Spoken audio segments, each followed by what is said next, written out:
আপনাদের সকলের কাছে, আপনাদের প্রত্যেকটা মানুষের, প্রত্যেকটা 3 লক্ষ যে মানুষের ভোট আমি পেয়েছি, সেই প্রত্যেকটা মানুষ এবং তার পরিবারের কাছে আমি দায়বদ্ধ। তাদের প্রত্যেকটা আপনাদের মানুষ ছিলাম এবং আপনাদেরই সঙ্গে আছি।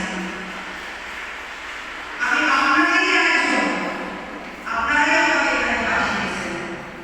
ভুলে গেছিল যে তার স্বাধীনতা পশ্চিমবঙ্গে ভুলে আছে, মানুষ ভুলে গেছে।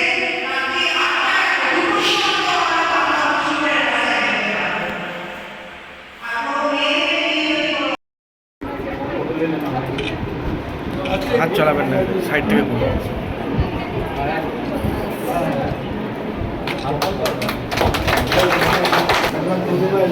আমরা দায়বদ্ধ আপনাদেরকে পরিষেবা দিতে এবং আমরা সেই পরিষেবা আপনাদের কাছে দেবই। পশ্চিমবঙ্গ মানুষ ভুলে গেছিল যে সমাজ ব্যবস্থাটা কি হতে পারে, একজন শাসক দল আর মানুষের মধ্যে সম্পর্কটা কি হতে পারে। সেই গ্যাপ যেটা তৈরি হয়েছিল সেটা ছিল আমাদের লড়াইটা ছিল এটাই, সাধারণ মানুষ তার স্বাধীনতা ফিরে পাক, সাধারণ মানুষ তার সরকারের কাছ থেকে তার পরিষেবা ফিরে পাক, সাধারণ মানুষ রাস্তায় মাথা উঁচু করে চলুক, এটাই ছিল আমাদের লক্ষ্য। আর আজকে আপনাদের সকলের আশীর্বাদে বর্ধমান থেকে আমি আপনাদের প্রতিনিধি হয়ে পশ্চিমবঙ্গের বিধানসভায় গেছি, তার জন্য সকলকে আমি প্রণাম এবং অনেক অনেক কৃতজ্ঞতা। আমি দায়বদ্ধ আছি আপনাদের সকলের কাছে, আপনাদের প্রত্যেকটা মানুষের, প্রত্যেকটা 3 লক্ষ যে মানুষের ভোট আমি পেয়েছি, সেই প্রত্যেকটা মানুষ এবং তার পরিবারের কাছে আমি দায়বদ্ধ, তাদের প্রত্যেককে প্রত্যেকটা জিনিসের জন্য পরিষেবা দিতে। এটা আমি যদি আজকে মনে করি যে আমি নেতা হয়ে গেছি, আমি মন্ত্রী হয়ে গেছি, সেটা ভুল।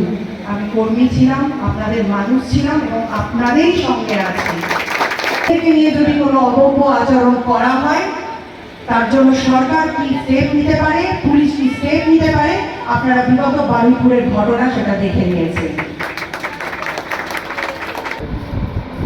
এটা হচ্ছে ইউপিএসসি, এটা হচ্ছে আরবান প্রাইমারি হেলথ সেন্টার, এবং বর্তমানে 6টা আছে ইউপিএসসি। এটা হচ্ছে 7ম। গত 5 বছরের মধ্যে এই একটাই ইউপিএসসি তৈরি হলো। এছাড়া বাকি 14-15টা সুস্বাস্থ্য কেন্দ্র তৈরি হচ্ছে। তা মোট মিলিয়ে আমরা চেয়েছিলাম 35টা ওয়ার্ডে 35টা সুস্বাস্থ্য কেন্দ্র করতে, যাতে স্থানীয় মানুষদের, সাধারণ মানুষদের পাস করা ডাক্তার দেখাতে, ওষুধপত্র পেতে, পরীক্ষা নিরীক্ষা করাতে ব্যয়বহুল চিকিৎসা ক্ষেত্রে না যেতে হয়। এবং আমরা অনেকটা এগোতে পেরেছি। এখন টোটাল প্রায় 21টা আউট অফ 35, 21টা ওয়ার্ডে আমাদের এখন সুস্বাস্থ্য কেন্দ্র এবং ইউপিএসসি চলছে। ইউপিএসসি বলতে এখানে পরীক্ষা নিরীক্ষার সব ব্যবস্থা থাকবে, এক্স রে ইউনিট থাকবে, ইসিজি থাকবে, সব রকম ব্যবস্থা এখানে হবে। আর সুস্বাস্থ্য কেন্দ্রগুলোতে শুধু পরীক্ষা নিরীক্ষা বাদ দিয়ে বাকি সব ডাক্তার দেখানো, ওষুধপত্র পাওয়া সবটাই হয়।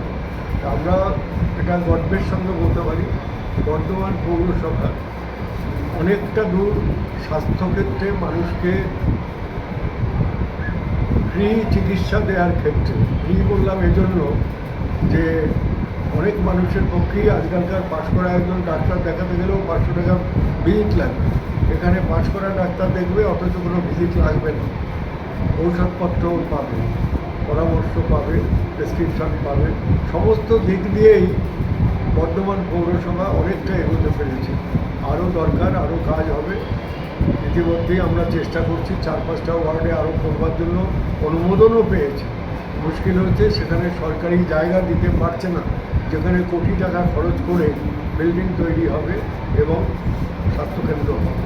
অনেকেই জায়গা দিতে পারেনি, যার জন্য হচ্ছে।